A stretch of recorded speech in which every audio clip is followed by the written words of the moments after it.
Assalamualaikum warahmatullahi wabarakatuh. Perkenalkan, nama saya Jajang Nurjaman. Di sini saya mencoba membuat video tentang peranan lembaga keuangan dalam proses makroekonomi dalam sektor pertanian sebagai salah satu tugas mata kuliah kreditan perbankan. Selamat menyaksikan.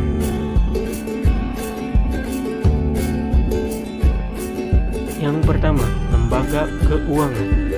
Pengertian dari lembaga keuangan itu sendiri adalah badan usaha yang kekayaannya terutama dalam bentuk aset finansial aset atau tagihan klaim dibandingkan aset non finansial atau aset real non finansial aset.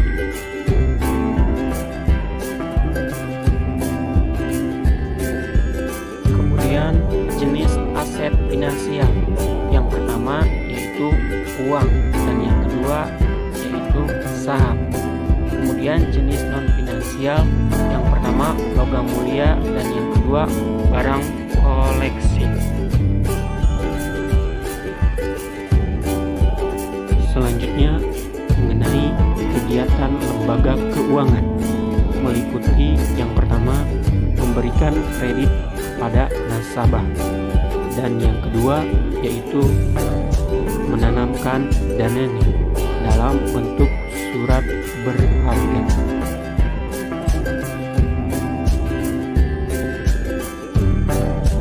Kemudian selanjutnya yaitu mengenai bentuk lembaga keuangan. A. Depository intermediaries. Sebagian besar sekuritas sekundernya merupakan sumber dana dari masyarakat, rumah tangga, perusahaan, pemerintah atau badan berupa giro, tabungan atau deposito. Lembaganya yaitu bank umum dan lain-lain. B. Non-depository intermediaries. 1. Contractual intermediaries. Lembaga ini merupakan kontrak dengan nasabahnya untuk menarik tabungan atau memberikan perlindungan finansial kepada nasabahnya terhadap timbulnya kerugian jiwa dan harta.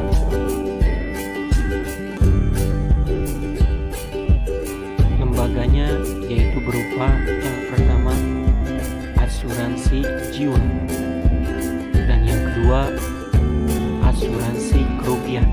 Kemudian yang terakhir yaitu dana pensiun.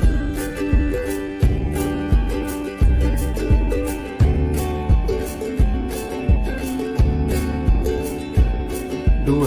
Investment intermediaries.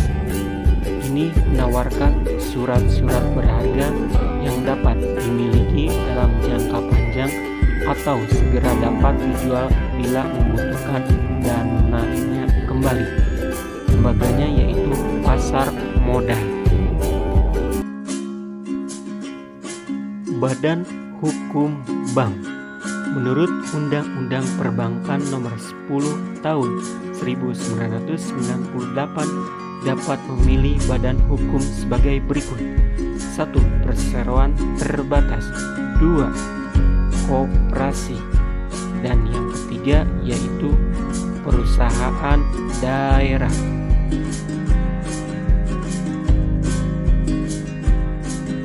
Tiga. Financial intermediaries. Lembaga ini menawarkan jasa pembiayaan kegiatan usaha di muka atas tagihan dari nasabah. Lembaganya yaitu perusahaan pembiayaan.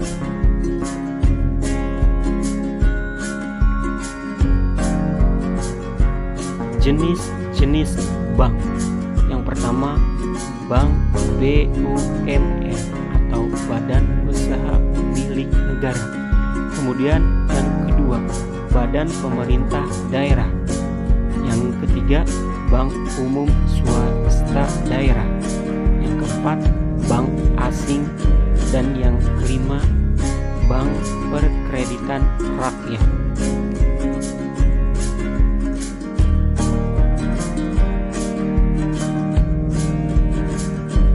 Selanjutnya mengenai jenis-jenis intermediasi keuangan. Yang pertama, intermediasi denominasi investasi.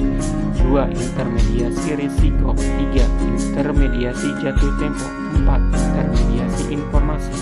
5. Intermediasi lokasi. Dan yang terakhir, intermediasi mata uang. Selanjutnya mengenai lembaga keuangan bukan bank. Adalah semua lembaga keuangan yang kegiatan pokoknya memberikan jasa-jasa keuangan dan menarik dana dari masyarakat secara tidak langsung, atau dengan kata lain, lembaga keuangan bukan bank adalah lembaga keuangan non-deposit. Pembinaan, pengantaraan, dan pengawasan kegiatan usaha lembaga keuangan bukan bank dilakukan oleh Departemen Keuangan. Jenis-jenis lembaga keuangan bukan bank. Yang pertama, lembaga pembiayaan. 2. Perusahaan perasuransian. 3. Dana pensiun. 4. Perusahaan efek. 5. Reksadana. 6. Perusahaan penjamin. 7. Perusahaan modal pentra. 8. Perusahaan pegadaian. Yang terakhir yaitu mengenai peranan lembaga keuangan dalam proses makroekonomi bidang pertanian. Aliran pertama, petani ke perusahaan industri atau jasa, yaitu menyediakan tenaga kerja ke perusahaan, meminjamkan modal, dan lain-lain. Yang kedua yaitu perusahaan ke petani. Contohnya perusahaan memproduksi barang dan jasa, kemudian barang tersebut dijual ke petani. Kemudian aliran pendapatan dari perusahaan ke petani. Contohnya bisa berupa gaji, uang penjualan tanah, dan sebagainya. Dan berikutnya yaitu dari lembaga keuangan tersebut kembali diinvestasikan ke perusahaan tersebut. Oke, mungkin cukup sekian video yang saya buat. Semoga bermanfaat dan jangan lupa di like, share, dan subscribe. Akhir kata, wassalamualaikum warahmatullahi wabarakatuh. Sampai jumpa di video selanjutnya.